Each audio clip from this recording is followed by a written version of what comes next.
मंजिलें क्या है, रास्ता क्या है, हौसला हो तो फासला क्या है। जय हिंद दोस्तों, स्वागत है आप सभी का फोर्स डिफेंस एकेडमी के यूट्यूब चैनल पर। आज हम डिस्कस करने वाले हैं ब्रिक्स।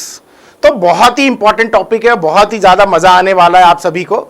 और ये टॉपिक अगर आप सिविल सर्विसेज या डिफेंस सर्विसेज की प्रिपरेशन नहीं भी कर रहे हो तो भी आपके लिए जानना बहुत जरूरी है, क्योंकि ये पूरी जियोपॉलिटिक्स यानी किस तरीके से अमेरिका के डोमिनेंस को ब्रिक्स जो है वो कॉम्पिटिट कर रहा है, ये सारी चीजें हम पढ़ेंगे। तो हम समझते हैं कि पहले ब्रिक्स, सिंपल सा एब्रिविएशन क्या हो जाएगा आपका ब्रिक्स का, यानी Brazil, Russia, India, China and south Africa.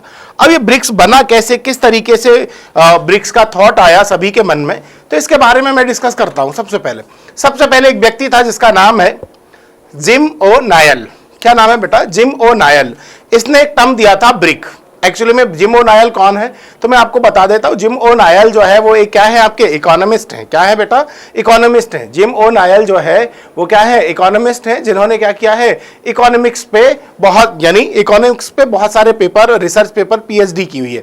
तो जिम ओ नायल ने 2001 में एक टर्म दिया था ब्रिक। ब्रिक का मीन्स होता है Brazil, Russia, India and China.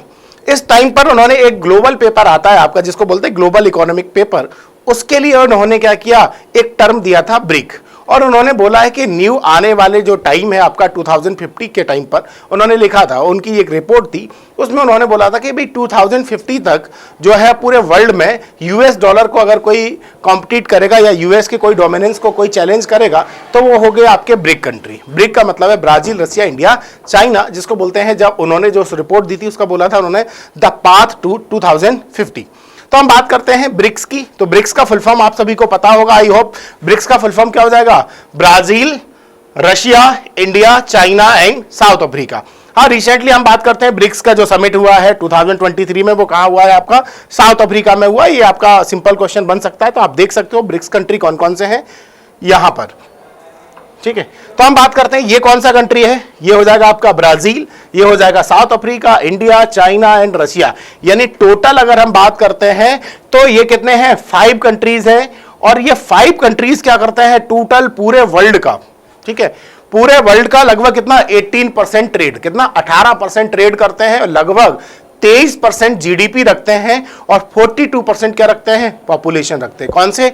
सिर्फ 5 कंट्री। कौन कौन सी की बात कर रहा हूं? ये 5 कंट्रियां हैं, तो आपको दिख रही होंगी। ये पांचों कंट्रियां क्या करती हैं? 18% ग्लोबल ट्रेड रखते हैं, यानी पूरे विश्व में जितना भी ट्रेड या व्यापार होता है उसका 18% ट्रेड कौन करता है? ये 5 ब्रिक्स कंट्रियां करती हैं। उसके बाद 23% पूरे वर्ल्ड की अगर हम जीडीपी को कैलकुलेट करें तो 23% जीडीपी किसका हो जाएगा? आपका ब्रिक्स कंट्रीज का हो जाएगा। वही अगर मैं बात करूं ग्लोबल पॉपुलेशन की, तो पूरे वर्ल्ड में जो भी पॉपुलेशन है उसका 42% पॉपुलेशन किसमें हो जाएगा? ब्रिक्स कंट्रीज में हो जाएगा।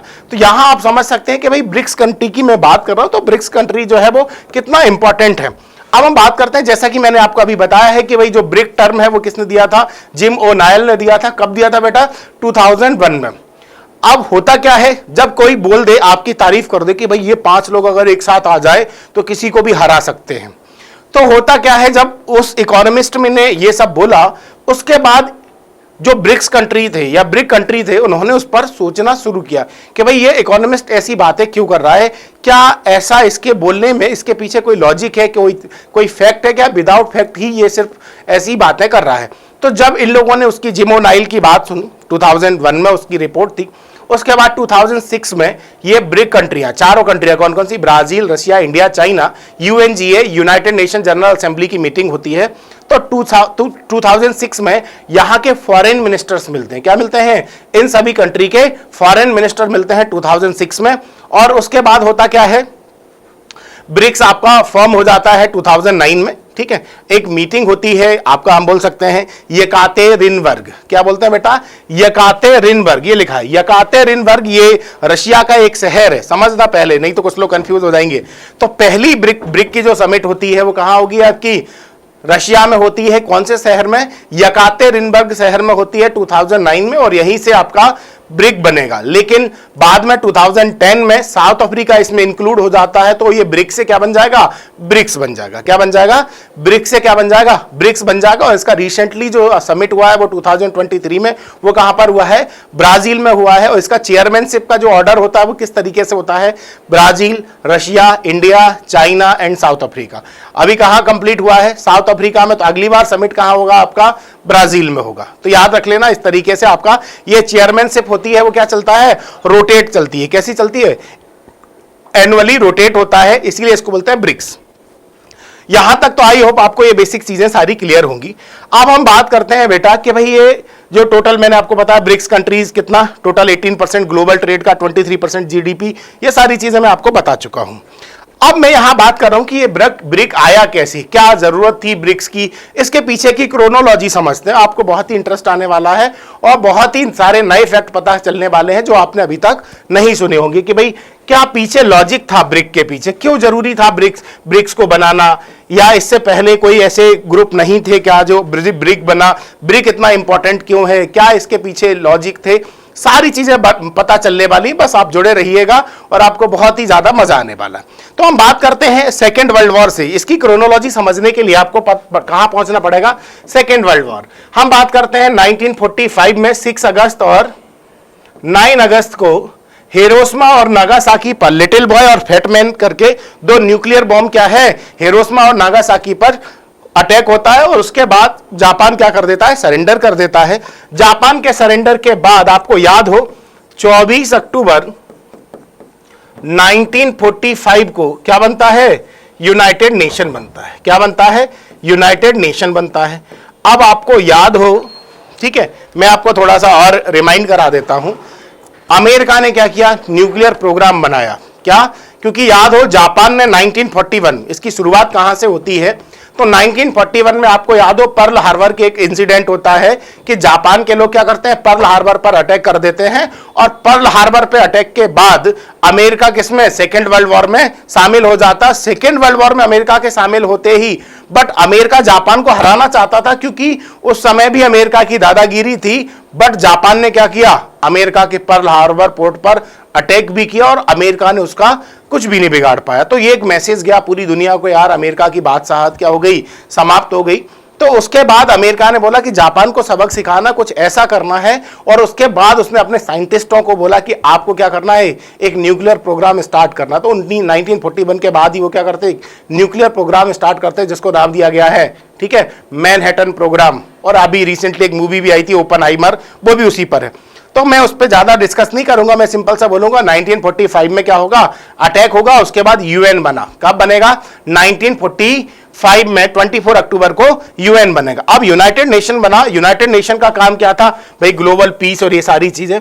बट यूएन में जो बॉस कौन था, अब यूएन में कौन डोमिनेट कर रहा था, यूएसए यानी यूनाइटेड स्टेट ऑफ अमेरिका, दोनों ये क्या कर रहा था, डोमिनेट कर रहा था यूएन में। बट वहां पर अब होता क्या है, यहां समझो अमेरिका ने क्या कर लिया, न्यूक्लियर वेपन्स बना लिए। अब अमेरिका ने न्यूक्लियर वेपन्स बना लिए, यानी एक व्यक्ति जिसके पास ऐसी सुपर पावर हो, कैसी सुपर पावर हो, न्यूक्लियर बॉम्ब की, तो बाकी कंट्रीज जो है उससे क्या करेंगे, डरेंगे, जाहिर सी बात है। और दूसरा सबसे बड़ा कंट्री था उस समय, अगर हम बात करें पावरफुल, वो था आपका यूएसएसआर। दूसरा पावरफुल कंट्री कौन सा था आपका, यूएसएसआर, जिसको बोलते हैं हम union of Soviet socialist Republic. क्या बोलते हैं, union of Soviet socialist Republic. USSR जो था आपका, यह भी पावरफुल कंट्री था। और इसको लगा अगर हमें अमेरिका को काउंटर करना है, किसको लगा, यूएसएसआर को लगा अगर हमें अमेरिका को काउंटर करना है तो इसके लिए हमें क्या करना पड़ेगा, न्यूक्लियर प्रोग्राम बनाना पड़ेगा। और इसके बाद ही सोवियत संघ का जो एक न्यूक्लियर प्रोग्राम स्टार्ट होता है, जिसको बोलते हैं सोवियत एटॉमिक प्रोग्राम। क्या बोलते हैं बेटा इसको, सोवियत एटॉमिक प्रोग्राम। और ये 1946 में स्टार्ट होता है। क्या नाम है इस प्रोग्राम का, सोवियत एटॉमिक प्रोग्राम 1946 में स्टार्ट होता है। और इसके बाद अब समझना बेटा, अमेरिका एक इतना बड़ा कंट्री नहीं था। देखो फिर से समझो, कंपैरेटिवली अगर हम रशिया से किया जाए, ठीक है, तो उस समय जो यूएसएसआर था, आप समझ सकते हो 14 कंट्री, इतनी बड़ी कंट्री, मतलब 14 कंट्री इससे टूट के बने हैं। 14 कंट्री तो ऑलरेडी इसके अंदर थे। एक बड़े भाग पर ये क्या करता था, ट्रेड करता था और पावरफुल भी था। कैसा था, सोशलिस्ट कंट्री था, बहुत पावरफुल कंट्री था यूएसएसआर। अब इसने भी अपना कौन सा प्रोग्राम शुरू कर दिया, सोवियत न्यूक्लियर प्रोग्राम।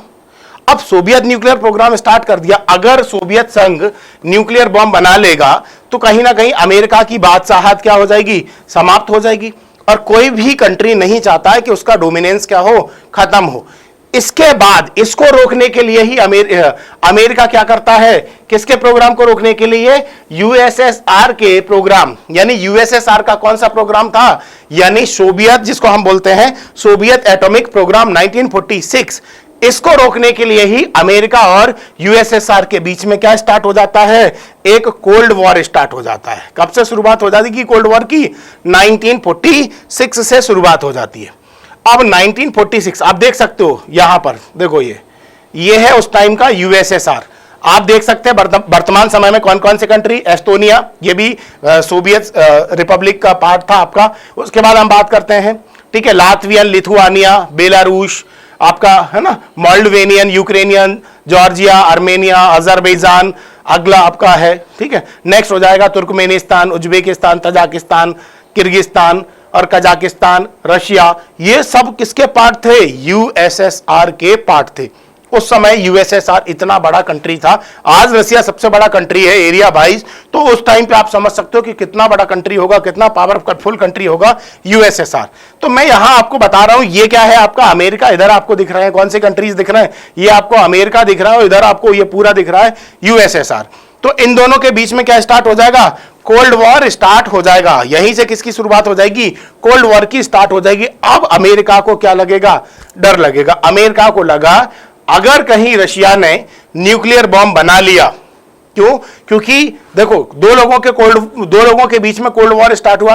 किस किस के बीच में कोल्ड वॉर स्टार्ट हुआ बेटा, यूएस और यूएसएसआर के बीच में। अब यूएसए और यूएसएसआर के बीच में जो कोल्ड वॉर चल रहा है, उसमें आप देखोगे कि भाई डोमिनेंस कौन कर रहा था, यूएसए कर रहा था। क्यों कर रहा था, क्योंकि उसके पास न्यूक्लियर वेपन्स थे। लेकिन 1946 में यूएसएसआर ने क्या किया, अपना सोवियत न्यूक्लियर प्रोग्राम स्टार्ट किया। तो सोवियत न्यूक्लियर प्रोग्राम स्टार्ट होने से होगा क्या आपका, कि भाई अगर वो भी न्यूक्लियर स्टेट बनेगा यूएसएसआर, तो कहीं ना कहीं अमेरिका उससे जीडीपी से लेके लोग है ना, इकोनॉमी, हर चीज में उससे क्या है, पीछे था। और कहीं ना कहीं वो क्या करता, डोमिनेट करता, क्योंकि इतने बड़ी जनसंख्या थी, इतने ज्यादा लोग थे, इतना बड़ा क्षेत्रफल उसके पास था। और यहां तक कि आप देखोगे ज्योग्राफी, इकोनॉमी, हिस्टोरिकल, हर चीज से वो क्या था आपका, यूएसएसआर अमेरिका के कंपैरिजन में पावरफुल स्टेट था। इसी वजह से आप देखोगे अब ये प्रोग्राम सफल कब हो जाएगा, 1949 में क्या हो जाएगा आपका, यूएसएसआर क्या करेगा, न्यूक्लियर टेस्ट कर लेगा।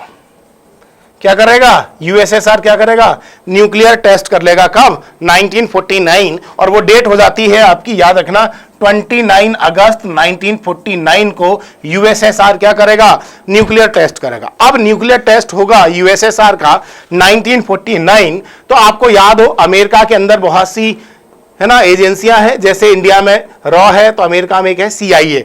सीआईए को पहले ही पता चल जाता है, क्योंकि 1946 में इनका प्रोग्राम था। सीआईए को ये कंफर्म हो जाता है कि भाई यूएसएसआर क्या करने वाला है, 29 अगस्त 1949 को एक न्यूक्लियर टेस्ट करने वाला है।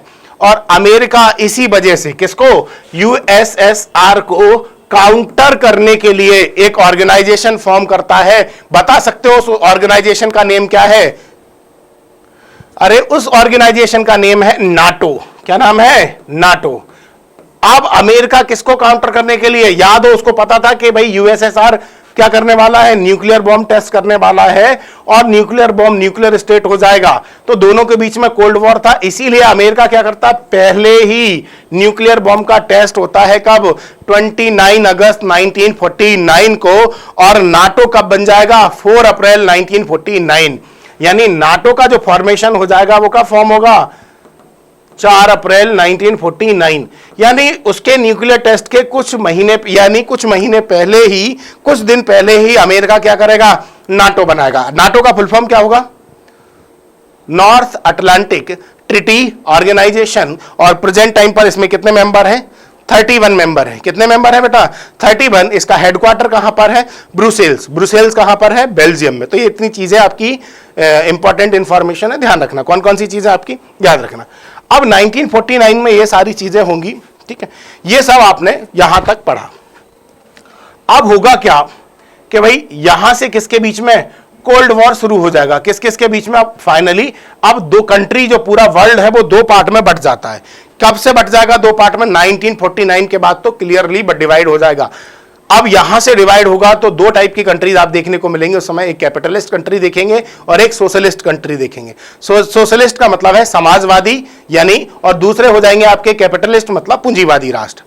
अब उसी समय इंडिया 1947 में इंडिपेंडेंट होता है। याद हो, 15 अगस्त 1947 को भारत आजाद होता है। और कोल्ड वॉर कब स्टार्ट हो जाता है? 1946 में। अब इसीलिए आप देखोगे भाई नेहरू जी के सामने बड़ी समस्या हो जाती है कि वो इधर जाएं या इधर जाएं। अब वो इधर और इधर कहीं नहीं जाते, वो क्या बनाते हैं? अपना खुद का NAM बनाते हैं। NAM का फुल फॉर्म क्या है? Non align movement. क्या बोलते हैं बेटा इसको? नॉन अलाइन मूवमेंट, यानी कि गुट निरपेक्ष नीति। दो गुट में, पूरा विश्व दो गुटों में बटा था। कौन कौन से? एक गुट हो जाएगा आपका USA वाला और दूसरा गुट हो जाता है USSR वाला। और इंडिया ने डिसाइड किया हम किसी भी गुट में नहीं जाएंगे, है ना। ये उस समय इंडिया की मैं बात कर रहा हूं। तो ये सिचुएशन थी उस टाइम पर। अब उसके बाद होता क्या है? अमेरिका और रशिया के बीच में कोल्ड वॉर स्टार्ट हो जाता, बहुत सारे वॉर आप देखोगे। फिर उसके बाद इसको काउंटर करने के लिए, ठीक है, अब रशिया के पास इतना बड़ा एरिया था, USSR के पास इतना बड़ा एरिया था। आप देख सकते हो कि भाई इतने बड़े पार्ट को कौन डोमिनेट कर रहा था? इतने बड़े पार्ट को कौन डोमिनेट कर रहा था? USSR। अब अमेरिका को लगा कि भाई इसके पास GDP भी ज्यादा है, इकोनॉमी भी ज्यादा है, ट्रेड भी ज्यादा है, यानी हर तरीके से कौन डोमिनेंस कर रहा था? USSR डोमिनेंस में था। और अमेरिका की बादशाहत क्या हो रही थी? खत्म हो रही थी, यानी कोई भी कंट्री जो है वो डोमिनेंस नहीं कर रहा। तो इसके लिए ही अब क्या होगा? यहां से ही सिस्टम शुरुआत हो जाएगी। अब यहां से अमेरिका को लगता है कि भाई कोल्ड वॉर चलता रहेगा, कि हमें क्या करना चाहिए? कुछ ऐसा करना चाहिए जिससे हम किसको इकोनॉमिकली इसको घेर सके। किसको घेर सके? USSR को। कैसे? इकोनॉमिक। क्योंकि याद रखना, देखो बेटा, हाथ पैर में चोट लगती है वो कुछ समय बाद ठीक हो जाती है। अगर किसी के पेट पे चोट लगती है तो वो लंबा असर करता है। इसीलिए हमेशा देखना, लोग जो पढ़े लिखे ज्यादा समझदार लोग होते हैं वो कभी हाथ पैरों की लड़ाई नहीं लड़ते। वो क्या करते हैं? आपको फाइनेंशियली कमजोर बनाते हैं। और जब व्यक्ति फाइनेंशियली कमजोर होगा तो वो दूसरे की शर्तें मानने को रेडी हो जाता। तो एक दूसरे को क्या करते हैं? डोमिनेंस करने का काम शुरू हो जाता। और यहीं से शुरू होता है फाइनेंशियल गेम, शुरुआत हो जाता है। यानी अभी तक जो वॉर थे वो आपके कैसे थे?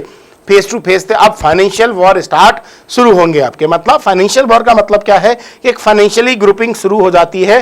और USA क्या बनाता है? एक G7 बनाता है। क्या बनाता है? USA G7 कंट्री को बनाता है। G7 कंट्रीज में कौन कौन से आ जाते हैं फिर से समझना।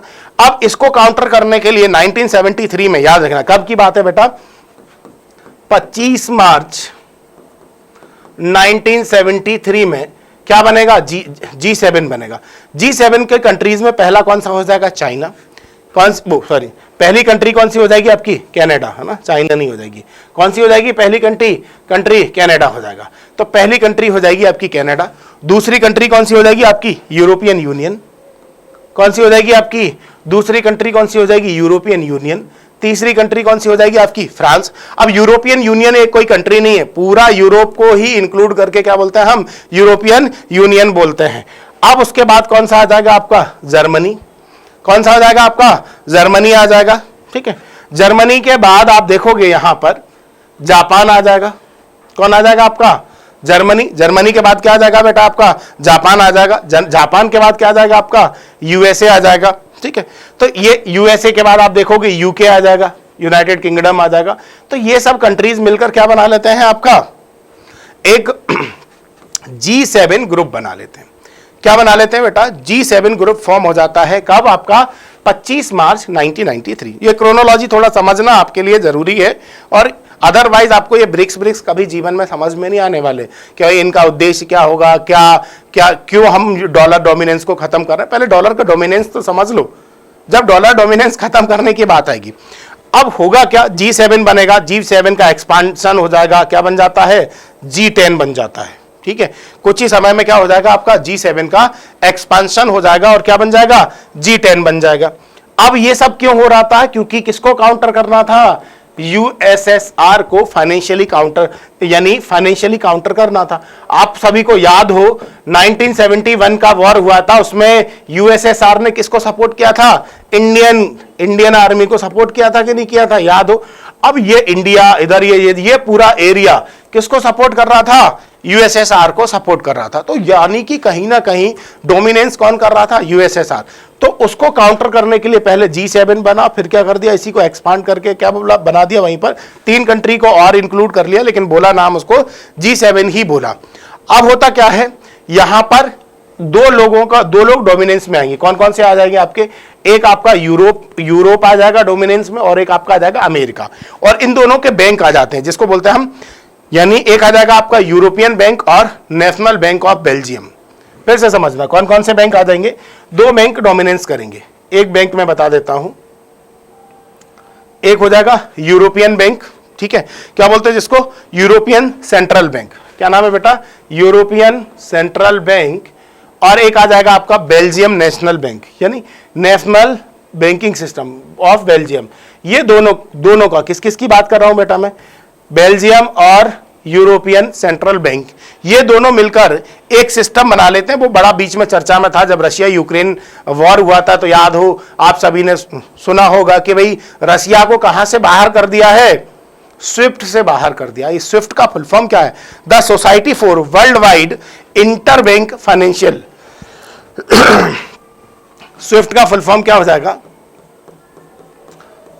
Society for world wide interbank financial system जिसको बोल सकते हैं, या फाइनेंशियल टेलीकम्युनिकेशन। अब ये कंट्रीज जो थे आपके मेनली, एक तो पूरा यूरोपियन यूनियन कंट्री, कौन से, यूरोपियन यूनियन कंट्रीज, उसके बाद आपका यूके है ना, कनाडा, अमेरिका, इन सब ने बोला कि हम ट्रेड किस में करेंगे, अब सिर्फ ट्रेड के लिए इन्होंने क्या बनाया, डॉलर। और क्या किया, यहीं से डॉलर की शुरुआत, यानी डॉलर तो बहुत पहले से चल रहा था, लेकिन स्विफ्ट सिस्टम की शुरुआत हुई। अब स्विफ्ट क्या है, इंटर बैंकिंग फाइनेंशियल सिस्टम है, एक बैंक से दूसरे बैंक में फाइनेंशियल सिस्टम को क्या बोलते हैं, स्विफ्ट। और ये कब एस्टेब्लिश होता है, आपको याद हो 3 मई 1973 में, याद हो कब, किसके बनने के बाद, G7 के बनने के बाद। G7 कब बनता है, 25 मार्च 1973 को बनता है। 25 मार्च 1973 को, उसके बाद ही तुरंत ही 3 मई 1973 को क्या बन जाएगा आपका, 3 मई 1973 को स्विफ्ट सिस्टम बनेगा। और स्विफ्ट सिस्टम का काम क्या था, इंटर बैंकिंग फाइनेंशियल सिस्टम था आपका, पूरा इंटर बैंकिंग फाइनेंशियल टेलीकम्युनिकेशन के लिए एस्टेब्लिश हुआ आपका स्विफ्ट, जो क्या करता था आपका, ट्रेड करता था आपका। और ट्रेड के लिए किसकी शुरुआत हो गई, यहां से डॉलर, यानी डॉलर डोमिनेंस की यहां से शुरुआत हो जाती है। और याद रखना, कोई भी करेंसी जितना यूज होगा वो उतनी ही ज्यादा पावरफुल होगी, याद रखना, ठीक है। जो करेंसी के जितनी पावर यूज करेंगे हम उतना ही पावरफुल होगा। यही रीजन है कि ब्रिक्स कंट्री, आपने बहुत बार सुना होगा कि ब्रिक अपनी खुद की करेंसी लॉन्च करने वाला, क्यों कर सकता है और ब्रिक क्यों कर सकता है। देखो, करने को तो हर कोई सोचता है मैं लॉन्च कर दूंगा, लॉन्च करना बड़ी बात नहीं होता बेटा, उसको चलाना बड़ी बात है। लॉन्च तो कोई भी कर सकता है, बट ब्रिक्स क्यों कर सकता है, उसके पीछे में आपको अभी आगे जुड़े रहिए, आपको समझ में आएगा क्योंकि ब्रिक्स ऐसा क्यों कर सकता है। डॉलर डोमिनेंस को कोई चैलेंज कर सकता है तो ब्रिक्स करेंसी कर सकती है। तो आप समझ में आए डॉलर डोमिनेंस कहां से आया, आपका स्विफ्ट सिस्टम आया। यही रीजन था कि भाई स्विफ्ट ने क्या किया, अभी रिसेंटली रशिया को क्या कर दिया, उसके रशियन बैंक को वहां से क्या कर दिया, सस्पेंड कर दिया, किससे, इंटर बैंकिंग फाइनेंशियल सिस्टम से, वहां से। अब हम बात करते हैं, ये आपने बैकग्राउंड समझा, यहां तक क्रोनोलॉजी समझी, क्या क्रोनोलॉजी क्या नहीं थी। अब हम उसके बाद बात करते हैं, ये मैं बता चुका हूं आपको 2001 में जिम ओ'नाइल कौन थे, आपको याद हो, सभी को पता है जिम ओ'नाइल क्या है, एक स्टूडेंट थे इकोनॉमिक्स, है ना, शेफील्ड यूनिवर्सिटी से इन्होंने क्या किया, PhD किया। उसके बाद है ना, इन्होंने बहुत सारे रिसर्च पेपर पब्लिश किए जिसको बोलते हैं गोल्डन सर्च, और उसके लिए 1995 में इन्होंने ज्वाइन किया और 2013 तक काम किया। और उसी में इन्होंने 2001 में एक टर्म दिया जिसको नाम बोलते हैं ब्रिक का फुल फॉर्म क्या हो जाएगा, ब्राजील, रशिया, इंडिया, चाइना। उसके बाद 2006 में इन लोगों की मीटिंग होती है, फिर 2009 में फाइनली ब्रिक्स एस्टेब्लिश होगा, और 2010 में इसमें कौन आ जाएगा, साउथ अफ्रीका आ जाता है। और इनकी एक रिपोर्ट थी जिसको क्या बोलते हैं, ड्रीमिंग विथ ब्रिक। अब dreaming with BRICS the path of 2050, ये किसकी रिपोर्ट थी? अरे याद हो, जिम ओ नायल की। क्या रिपोर्ट थी? Dreaming with BRICS the path of 2050। और ये 2003 में, 2001 में इन्होंने टर्म दिया। कब दिया टर्म बेटा? 2001 में इन्होंने टर्म दिया और 2003 में इन्होंने एक रिपोर्ट दी। और इनके कुछ कलीग थे जिनका नाम था आपका डोमिनिक विल्सन और रूपा पुरुषोत्तम। डोमिनिक विल्सन और रूपा पुरुषोत्तम ने इनकी रिपोर्ट्स को फॉलो किया और उस पर रिसर्च किया। और उस पर रिसर्च करने के बाद उन्होंने बोला, इनकी रिपोर्ट ये कहती थी कि भाई 2050 आते आते, किसकी बात कर रहा हूं? 2050 के नियरेस्ट इंडिया एंड चाइना। किसकी बात कर रहा हूं मैं? इंडिया और ये चाइना जो है आपके डोमिनेंट ग्लोबल सप्लायर हो जाएंगे मैन्युफैक्चरिंग गुड्स एंड सर्विसेज के। कौन कौन? India and China. इंडिया और चाइना ग्लोबल, क्योंकि उस समय ब्रिक्स नहीं था बेटा। क्या नहीं था? ब्रिक्स नहीं था। उनकी जो रिपोर्ट थी उसमें सिर्फ और सिर्फ कौन थे? ब्रिक था। 2003 तक जो इन्होंने किसको सोचा? ब्रिक को थोका, ब्रिक सोचा था, BRIC, है ना। इन्होंने एस नहीं था, एस तो हमने ऐड किया 2010 में साउथ अफ्रीका। तो इनकी जो रिपोर्ट थी उसमें ऐसी क्या रिपोर्ट में इन्होंने बोला जिसके कारण सब एक साथ आए? वो रिपोर्ट ये थी कि भाई 2003 में जो रिपोर्ट आती है उसमें यह था कि भाई 2050 तक इंडिया एंड चाइना पूरे वर्ल्ड में क्या होंगे? ग्लोबल मैन्युफैक्चरर होंगी। किस किस के? गुड्स एंड सर्विस के। तो अरे किसी कंट्री के बाद मैं ही बोल दूं किसी बच्चे को कि बेटा तेरा तो इस बार पक्का सिलेक्शन है, AIR बन होगी, और थोड़ा उसको भी क्या आएगा? मोटिवेशन। कुछ तो सर ने देखा होगा इसीलिए बोल रहा हूं। और आप वही हर बार हर 2 दिन 10 दिन में मैं बोलूँ और टीचर मोटिवेट करूं तो ये चीजें आपको थोड़ा देखने को मिलेंगी। तो यहां पर यही सिस्टम की जो मैं बात कर रहा हूं, ऐसा किसने किया? जिम ओ नायल की एक रिपोर्ट आती है, उसमें बोला गया कि यानी इंडिया और जो चाइना है वो वर्ल्ड के ग्लोबल सप्लायर होंगे। किस चीज के? गुड्स एंड सर्विसेज के। और वहीं पर रशिया एंड ब्राजील ये क्या होंगे? Raw material. Russia and Brazil क्या हो जाएगा? Become similarly dominate as a supplier of raw material. और ये क्या हो जाएंगे? रॉ मटेरियल सप्लायर होंगे। मतलब ये चारों एक साथ आ गए तो पूरे वर्ल्ड को क्या कर देंगे? पूरे वर्ल्ड के डोमिनेंस को चेंज कर देंगे। और यही रिपोर्ट इन सब चारों कंट्रीज को क्या लेके आई? एक साथ लेकर आई। किन चारों कंट्रीज को एक साथ लेकर आ गई? जिनमें आप कौन कौन से थे? ब्राजील, रशिया, चाइना और इंडिया, इन सबको। अब थोड़ा सा हम समराइज समझते हैं एक बार, है ना, एक बार में कि भाई 2001 में जो ब्रिक टर्म है वो यहां से क्वेश्चंस क्या क्या बन सकते हैं। ये कॉम्पिटिटर एग्जाम के लिए जो प्रिपरेशन कर रहे हैं उनके लिए कि भाई जो आप ब्रिक देखोगे तो जिम ओ नायल ने एक गोल्डन सच जो न्यूज़पेपर है या एजेंसीज है उसके लिए इन्होंने एक टर्म दिया था ब्रिक। उसके बाद हम बात करते हैं ये हाईलाइट में कब आ जाएगा? 2006 में आ जाएगा, जब रशिया, चाइना और इंडिया, ब्राजील, इनके जो है कौन, जितने भी इनके फॉरेन मिनिस्टर्स हैं उन सब की एक मीटिंग होती है UNGA में। 2009 में फर्स्ट मीटिंग होती है। 2009 में फर्स्ट मीटिंग कहां पर होती है? यकातेरिनबर्ग। कौन? रशिया क्या करता है? उनको बुलाता है, क्योंकि रशिया को G7 में उतना ज्यादा भाव नहीं मिल रहा था। क्योंकि याद हो अभी मैंने, है ना, G7 जो बना था 1991 में, USSR क्या हो जाएगा? डिफॉर्म हो जाएगा ना। क्योंकि आपको पता हो रशिया, देखो अब अमेरिका क्या करता है? USSR तो डोमिनेट कर ही रहा था, लेकिन 1991 में USSR क्या हो जाएगा? है ना, डिवाइड हो जाएगा। कितने कंट्रीज में? 14 कंट्रीज में, जो मैंने आपको बताया। जब 14 कंट्रीज में USSR डिवाइड हो जाएगा तो फिर से कौन डोमिनेंस में आ जाएगा? आपका USA डोमिनेंस में आ जाएगा, नाटो डोमिनेंस में आ ही जाएगा। तो अब उसको ही काउंटर करने के लिए क्या बनता है? अब रशिया को ज्यादा भाव नहीं मिल रहा था। रशिया जो है आपका अलग हो गया था, G7 क्या कर रहे थे? डोमिनेंस कर रहे थे। तो रशिया को इंक्लूड कर लेते थे तो कभी बन जाता था G8 और कभी वो रशिया को बाहर कर देते थे। तो रशिया को एक चीज समझ में आ गई कि हमें क्या करना चाहिए कि खुद के लिए कुछ, और इसीलिए उसने क्या किया? किसको प्रेफरेंस दिया? ब्रिक्स को प्रेफरेंस दिया कंपैरेटिवली किसके? G7 के प्रेफरेंस के। उसके बाद 2009 में पहली समिट होती है रशिया में, 2010 में साउथ अफ्रीका आ जाएगा और 2015 में याद हो नेशनल डेवलपमेंट यानी 2014 में ही नेशनल डेवलपमेंट बैंक को बना लिया जाता है। अब बात करते हैं कि भाई ब्रिक्स को बनाने के पीछे क्या क्या लॉजिक हो सकते हैं, क्या जरूरत था ब्रिक्स को बनाने का। अभी आप देखोगे, ठीक है, कि रिप्रेजेंटेशन अगर हम बात करते हैं, जैसे मैं आपको पूरा वर्ल्ड का मैप दिखा देता हूं ना, जरा अभी आप यहां देखना बेटा, ठीक, आप लोग ही बताना मेरे को, यूनाइटेड नेशन में परमानेंट मेंबर कौन है? United nation. अब यूनाइटेड नेशन में परमानेंट मेंबर कौन हो जाएगा आपका? अमेरिका, यूके, फ्रांस, भाई यही तो है आपका, है ना। और उसके बाद चाइना और रशिया। ये टोटल कितने मेंबर हैं? 5। कौन कौन से? यूएसए, चाइना, है ना, उसके बाद ब्रिटेन या इंग्लैंड, फ्रांस और रशिया। ये 5 मेंबर हैं। 5 आप देखो, ये कोई साउथ का कोई है क्या? जरा इधर बताओ, कोई है क्या? नहीं है। ये कोई साउथ है क्या? इधर नहीं है। इधर कोई साउथ है क्या? नहीं है। इधर कोई साउथ है क्या? नहीं है। तो पूरे साउथ में तो कोई है ही नहीं जिसकी वॉइस यूएन, भाई यूनाइटेड नेशन जनरल असेंबली में उनकी बात रखेगा कौन?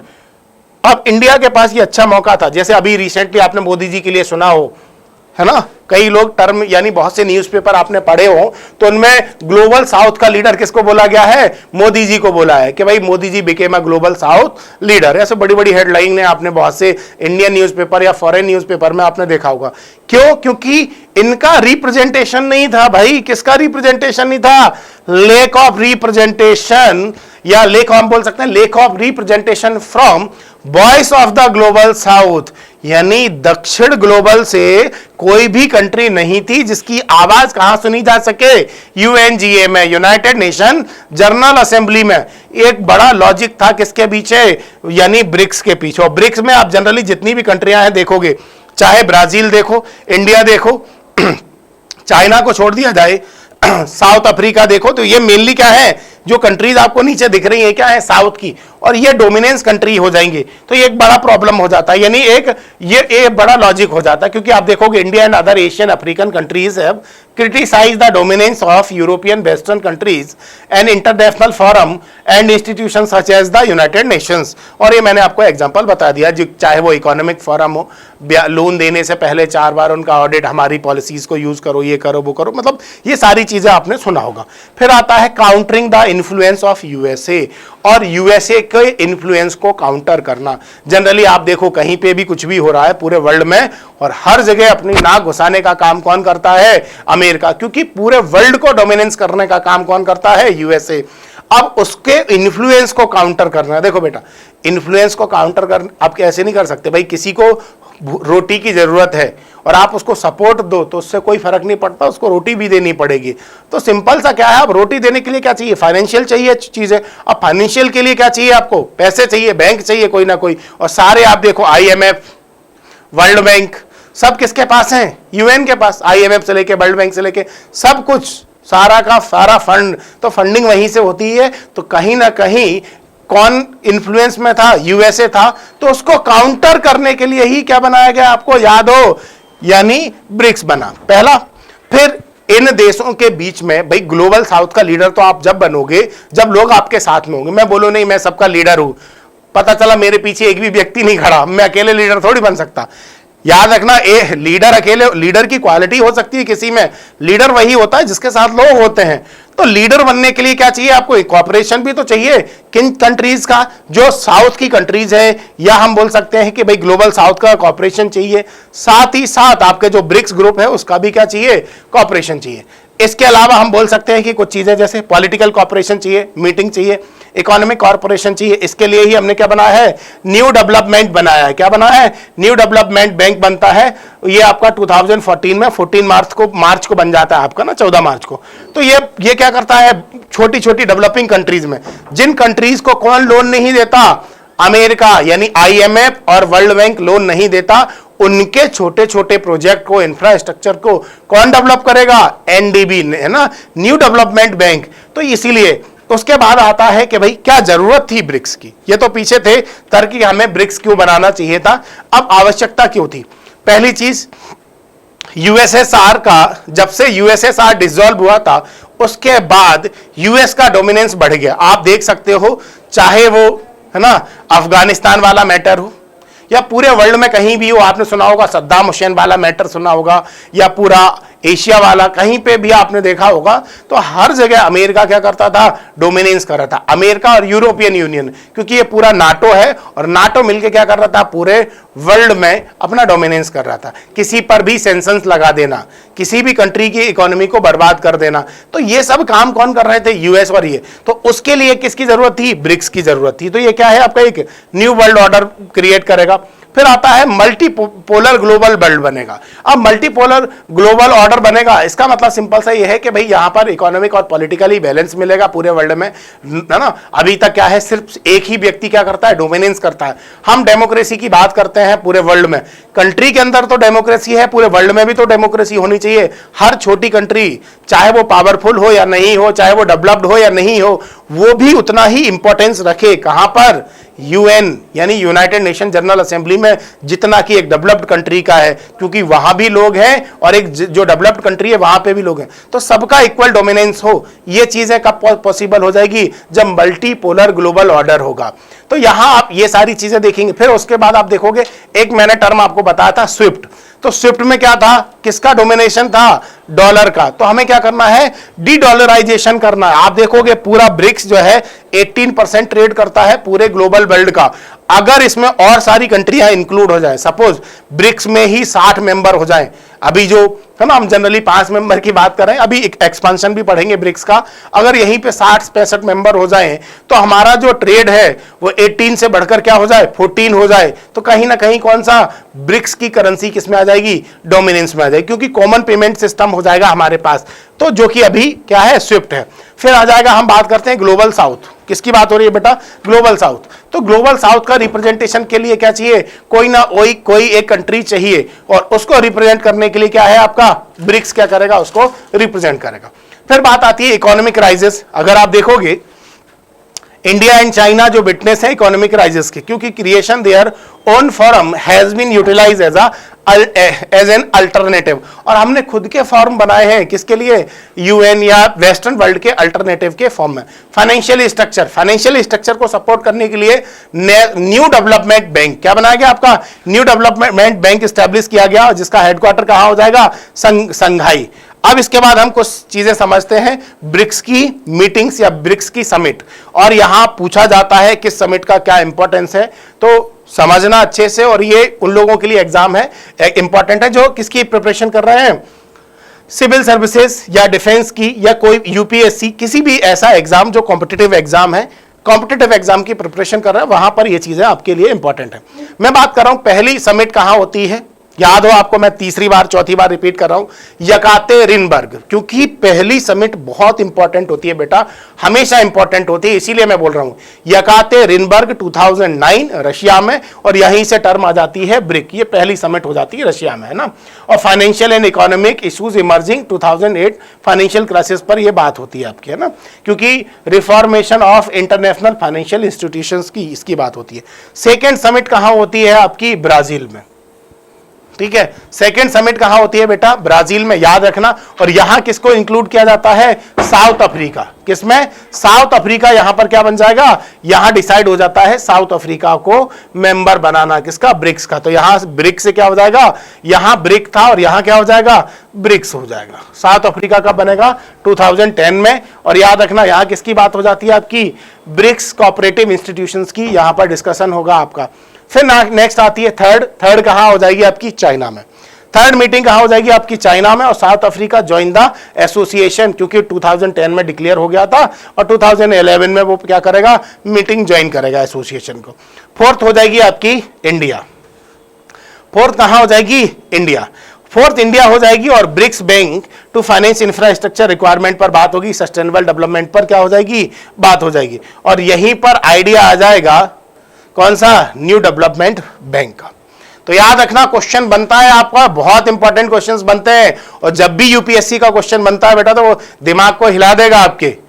तो इसीलिए इंपॉर्टेंट जो चीजें हाईलाइट है वो हाईलाइट रहनी चाहिए, और वो याद भी होनी चाहिए आपको।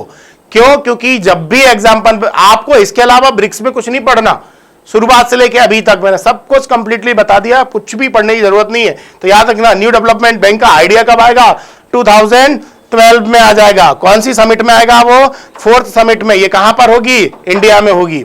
अब हम बात कर रहे हैं बेटा फिफ्थ समिट, ये कहां हो जाएगी? साउथ अफ्रीका में। कहां हो जाएगी? साउथ अफ्रीका में हो जाएगी आपकी फिफ्थ समिट हो जाएगी। अब यहीं से जो ब्रिक्स की जो चेयरमैनशिप है वो रोटेशनल आ जाएगी। नहीं, कुछ लोग बोलेंगे सर अभी तक तो समझ ही नहीं पड़ रहा है कि रशिया हो गया, ब्राजील हो गया, चाइना हो गया, इंडिया हो गया। तो बेटा ऐसा याद रखो आप तो 2014 से, क्योंकि यहां रशिया से शुरू हुआ है। क्योंकि किससे शुरू हुआ है? रशिया से, ऐसे समझो, है ना, ब्रिक्स, है ना, इनका याद करने का तरीका ब्रिक। अब ब्रिक सबसे पहले समिट कहां हो गई? रशिया में। फिर कहां से शुरू हो जाएगी? ब्राजील। फिर क्या आ जाएगा आपका? चाइना। फिर क्या आ जाएगा? इंडिया। अब साउथ अफ्रीका आ जाएगा। तो अगली समिट कहां हो जाएगी? 2013 में। तो 2013 में हो जाएगा आपका साउथ अफ्रीका में समिट हो जाती है, और यहां पर एक काउंसिल का सेटअप हो जाएगा। उसके बाद अब यहां से 2014 से आपको रट्टा मारने की जरूरत नहीं है। जैसे जरा बता, 2014 ब्राजील, रशिया, इंडिया, चाइना। और उसके बाद अगर हम बात करते हैं 2018 में क्या हो जाएगा? South Africa. 2019 में ब्राजील आ जाएगा कि नहीं आ जाएगा? 2020 में रशिया आ जाएगा। 2021 में क्या आ जाएगा? इंडिया। 2022 में क्या आ जाएगा आपका? चाइना। 2023 इस बार कहां हुई? South Africa. 2024 में कहां हो जाएगी? भाई ऐसा आ गया, आप शुरुआत से चलेंगे, फिर ब्रिक्स आ जाएगा, ब्राजील आ जाएगा। तो ये सिस्टम अब आपको याद रखने की जरूरत नहीं है कि ब्रिक्स की समिट कहां हुई है, कब होगी, अगली कहां होगी। तो आप तो निकाल सकते हो, क्योंकि चेयरमैनशिप कैसे चलती है? रोटेशनली चलती है। तो आपको रट्टा मारने की जरूरत नहीं, बस आपको याद रखना 2014 क्या है? 2014 से रट्टा मार लो, 2014 ब्रिक्स लिखो बस। उसके बाद 2014, 15, 16। उससे पहले क्या था? किस जो है रोटेशनली तो चल रही थी, पर वो सिस्टमैटिक नहीं था। रोटेशनल तो था, पर कैसा नहीं था? उस ऑर्डर में नहीं था जिस ऑर्डर में ब्रिक्स फॉर्म हुआ है। नेक्स्ट और अगला यहां क्या हो जाएगा? 8 में ज्वाइन, है ना, समिट ऑफ बिम्स्टेक। बिम्स्टेक क्या है? Bay of Bengal initiative of multi sectoral technical and economic corporation. और इस पर हम किसी दिन एक और वीडियो बनाएंगे ना, तो आप लोग अपने कमेंट कर देना कि किस ग्रुप पर वीडियो चाहिए, क्या चाहिए, तो मैं उसी पर बनाऊंगा। नेक्स्ट आता है आपका 9th जो ब्रिक्स समिट होती है वो कहां पर होती है? चाइना में होती है। उसके बाद 10th कहां हो जाएगा? South Africa. फिर अगला 11 कहां हो जाएगा? ब्राजील। 12 कहां हो जाएगा? रशिया। और 21 कहां हो जाएगा आपका? इंडिया। एंड 14th कहां हो जाएगा? 2022 ये कहां हो जाएगी आपकी? चाइना में। ठीक है, कहां हो जाएगी आपकी? चाइना में। और 2023 ये कहां होगी? South Africa. तो ये चीजें आपको थोड़ा ध्यान रखनी है, ब्रिक्स लिखना है और इस तरीके से आप लिख सकते हो। अगला है 15th ब्रिक्स समिट। अब इसको बोलते हैं ब्रिक्स एक्सपांशन समिट। क्वेश्चन ये बनता है ना, which summit is called BRICS expansion summit? तो कौन सा हो जाएगा? 15th summit. या किस समिट में, किस कंट्री में हुआ था जहां से ब्रिक्स एक्सपांशन डिसाइड हुआ? तो वो हो जाएगा आपका साउथ अफ्रीका। कौन सी हो जाएगा? साउथ अफ्रीका हो जाएगा। याद हो आपको ब्रिक्स में कितने मेंबर है? 5। Brazil, Russia, India, China and south Africa. अब होता क्या है, साउथ अफ्रीका के जो हम बोल सकते हैं कि प्रेसिडेंट है, जिनका नेम है सिरिल रामापोसा, इन्होंने 67, देखो याद रखना, जिस कंट्री में क्या होती है ब्रिक्स की समिट होगी, जो कंट्री समिट को होल्ड करेगा या होस्ट करता है, और जो कंट्री होस्ट करेगा वही क्या करता है? चेयरमैनशिप करता है। जो चेयरमैनशिप करेगा वही डिसाइड करता है किसको इनवाइट करना है, किसको नहीं। तो इसीलिए 67 कंट्रीज को इनवाइट किया जाता है। कितनी कंट्रीज को? 67 कंट्रीज को इनवाइट किया जाता है, जिसमें से 53 कंट्रीज कहां से हैं? अफ्रीकन से हैं। कहां से? अफ्रीका से। इसके अलावा Bangladesh, Bolivia, Indonesia and Iran, इन चारों कंट्रियों को भी क्या किया जाता है? इनवाइट किया जाता है। किस किस को?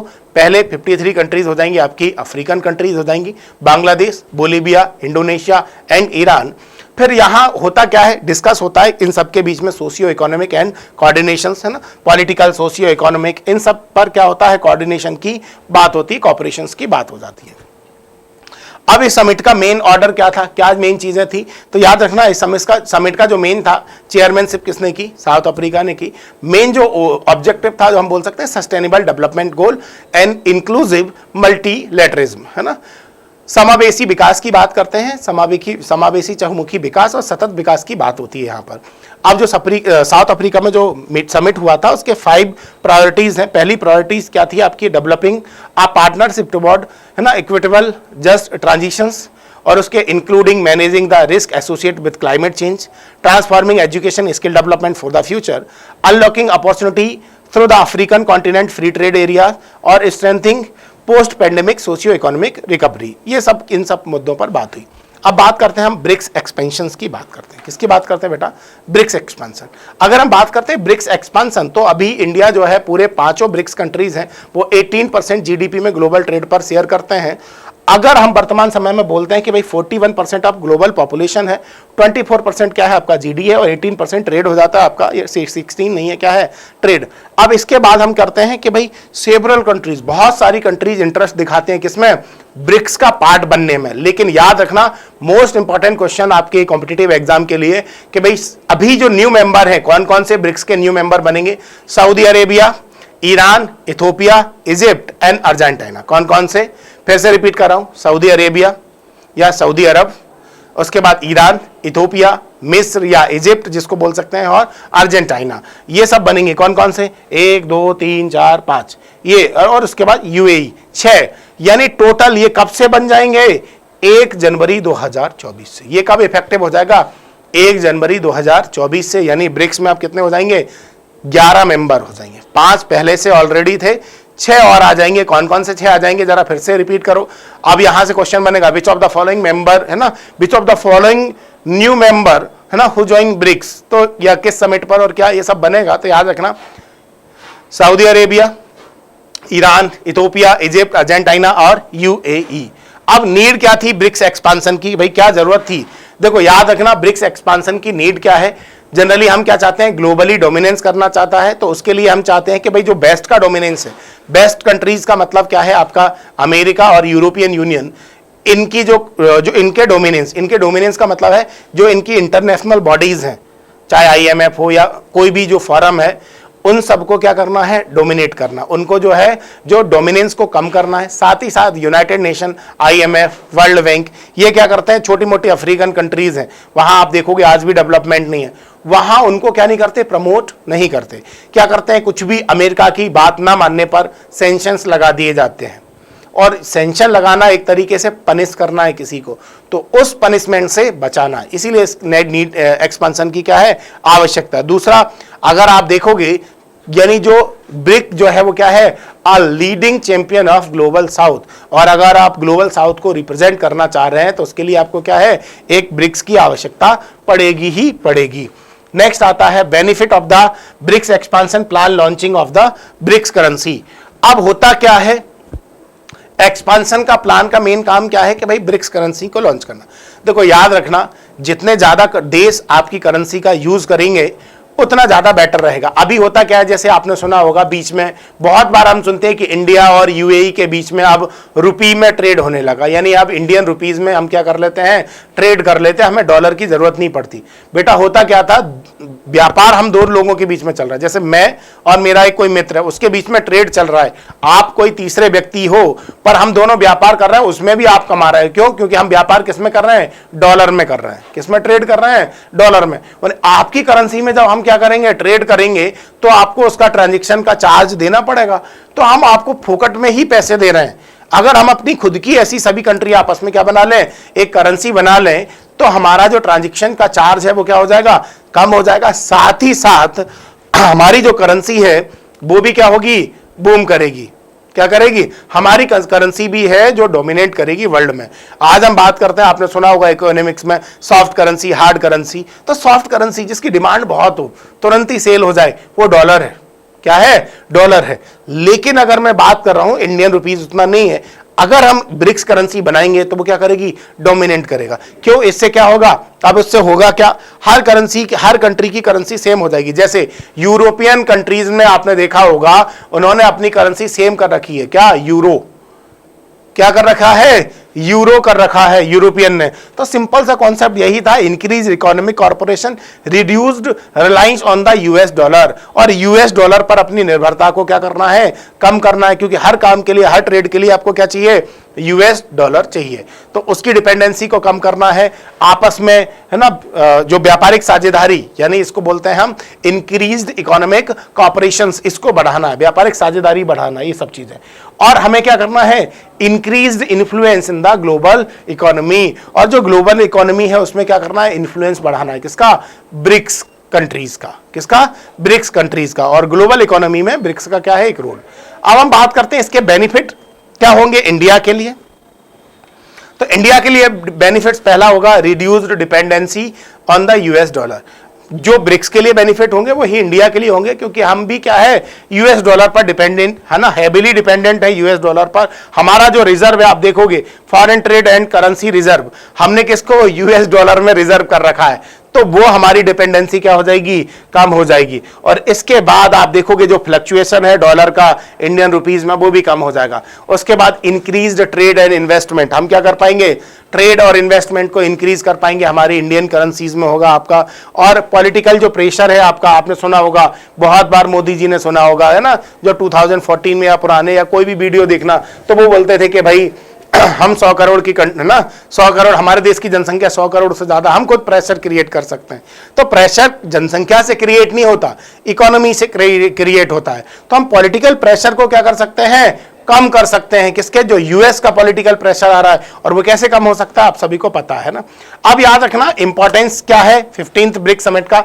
तो पहला इंपॉर्टेंस आ जाता है क्या है? ब्रिक्स अफ्रीका आउटरीच, याद रखना आपका इंपॉर्टेंट हो जाएगा। दूसरा BRICS plus dialogue, BRICS plus का मतलब क्या है? हमने बहुत सारी कंट्रीज को इसमें इंक्लूड किया। फिर आता है डेवलप्ड पार्टनरशिप, हमने क्या किया? डेवलपिंग पार्टनरशिप स्टार्ट किया और पॉलिटिकल इश्यूज पर डिस्कशन किया, जैसे रशिया यूक्रेन कॉन्फ्लिक्ट, यानी रशिया यूक्रेन के बीच में जो यूएन में विवाद चलते हैं या फिर कहीं और समिट में विवाद चलते हैं, तो हमने ब्रिक्स के अंदर डिस्कस किया। यानी हमारे ग्लोबल लीडर यहाँ क्या कर रहे हैं? डिस्कस कर रहे हैं। Post COP scenario of in Niger और इंक्रीज, है ना, यहां मैं बात कर रहा हूं increase tension between the west and Russia, इन सब पर डिस्कशन हुआ। अब हम बात करते हैं इंपॉर्टेंस क्या है आपके 15th ब्रिक्स समिट के। तो यहां पर आप देखते हैं कि भाई 15th ब्रिक्स समिट के क्या क्या इंपॉर्टेंस हो जाएंगे, है ना। तो यहां मैं बात कर रहा हूं कि भाई पहला इकोनॉमिक रिफॉर्म हो जाएगा आपका, क्योंकि याद रखना emerging market and developing countries जो है वो एक इमर्जिंग मार्केट बनेगा, इकोनॉमिक रिफॉर्म होगा, ब्रिक्स एक्सपांड होगा। किसका अल्टरनेटिव हो जाएगा आपका? अट्रैक्टिव अल्टरनेटिव हो जाएगा आपका किसका? G7 का। अभी आप देखोगे हर कंट्रीज क्या करती है? आपका G7 को सपोर्ट करती है। किसका? हर कंट्री चाहती है G7 का पार्ट बनना। तो एक्सपांड करेंगे हम ब्रिक्स को। उसके बाद वाइडर पार्टिसिपेशन हो जाएगा आपका, अफ्रीकन यूनियन आ जाएगा इसमें इंक्लूड। उसके बाद मल्टी अलाइनमेंट हो जाएगा आपका, डिप्लोमेसी इंप्रूव होगी। क्या होगा आपका? डिप्लोमेसी, बॉर्डर एजेंडा हुआ, एनर्जी सिक्योरिटी हुई, आपका जो टेररिज्म है, क्लाइमेट चेंज है, इन सब मुद्दों पर हम क्या कर पाएंगे? चर्चा कर पाएंगे, यानी एक साथ सब। उसके बाद आता है जियोपॉलिटिकल फोर्स, ठीक है। और जियोपॉलिटिकल फोर्स को भी क्या कर पाएंगे? कम कर पाएंगे। बहुत सी कंट्रियां मिलकर किसी को पॉलिटिकली यानी इन सब को क्या कर पाएंगे हम? स्ट्रेटेजिक इंटरेस्ट, ये सब चीजें पॉसिबल हो पाएगा। उसके बाद हम बात कर देते हैं कि लास्ट में कि न्यू डेवलपमेंट बैंक ऑफ कब बना था? तो न्यू डेवलपमेंट बैंक बनेगा 2014 में। कौन सी समिट होती है आपकी? तो याद रखना 6 समिट होती है। ये कहां पर? आपका ब्रिक्स में, है ना। ब्रिक्स ब्राजील में होगी, जिसको बोलते हैं फोर्टिलेजा, एक प्लेस है वहां पर होगी, फोर्टिलेजा ब्राजील। 2014 में डिसाइड होता है एनडीबी, न्यू डेवलपमेंट बैंक। और इसके बाद आप एक और चीज याद रखना, ये जो आइडिया कब आया न्यू डेवलपमेंट बैंक का? तो वो 2012 में आया, इंडियन समिट में। कब आया? भारतीय यानी इंडिया में हुआ था। उसके बाद इसका हेडक्वार्टर कहां पर है? संघाई चाइना में हो जाएगा। क्या हो जाएगा? संघाई चाइना में। न्यू डेवलपमेंट बैंक का ऑब्जेक्टिव क्या हो जाएगा आपका? ठीक है, ये फोस्टरिंग डेवलपमेंट मेंबर कंट्रीज करना है, सपोर्टिंग इकोनॉमिक ग्रोथ, प्रमोट करता है किसके लिए? है ना, competitive and facilitating job creation, building a knowledge sharing platform among developing countries. ये सब काम किसके हैं? एनडीबी के हो जाएंगे। और मेजर प्रोजेक्ट कौन कौन से हो जाएंगे एनडीबी के? तो आप इंडिया में देख सकते हो, Delhi, Ghaziabad, Meerut regional rapid transit system, और ये मैनी रिन्यूएबल एनर्जी प्रोजेक्ट जो भी चल रहा है वो सब किसके? एनडीबी के द्वारा फंडेड है। इसके अलावा $1 बिलियन लोन दिया एनडीबी ने किसके? रूरल एम्प्लॉयमेंट एंड इंफ्रास्ट्रक्चर के लिए इंडिया में। तो ये सब कौन प्रमोट कर रहा है? आपका एनडीबी प्रमोट कर रहा है, यानी एनडीबी क्या कर रहा है? इंडिया को फंड कर रहा है। आई होप आपको ये सारी सिनेरियो, ये सारी चीजें समझ में आई होंगी, ठीक है। अगर अगला टॉपिक अगला जो लेक्चर है वो किस टॉपिक पर है उसके लिए आप कमेंट करें, ठीक है। तो फिर आज की क्लास को हम यहीं पर कंक्लूड करते हैं। मिलते हैं हम अपने अगले लेक्चर में, तब तक के लिए जय हिंद, जय भारत। और हाँ, हमारी ये पीडीएफ और पीपीटी आपको फोर्स एफडीए एक टेलीग्राम चैनल है, वहां मिल जाएगी, जिसका लिंक आपको डिस्क्रिप्शन में दिया हुआ है। तो जिन्होंने अभी तक, जो हमारी क्लास में पहली बार है, जिन्होंने अभी तक चैनल को सब्सक्राइब नहीं किया है, तो चैनल को सब्सक्राइब करें, शेयर करें, लाइक करें। और ज़्यादा से ज़्यादा लोगों तक शेयर करें जिससे उनकी मदद हो सके। ठीक है, तो आपको इसकी जो पीपीटी है वो आपको कहाँ मिल जाएगी? टेलीग्राम चैनल पर मिल जाएगी। तो आज की क्लास को फिर यहीं कंक्लूड करते हैं। मिलते हैं हम अपने अगली क्लास में अगले टॉपिक के साथ। तब तक के लिए जय हिंद, जय भारत, वंदे मातरम।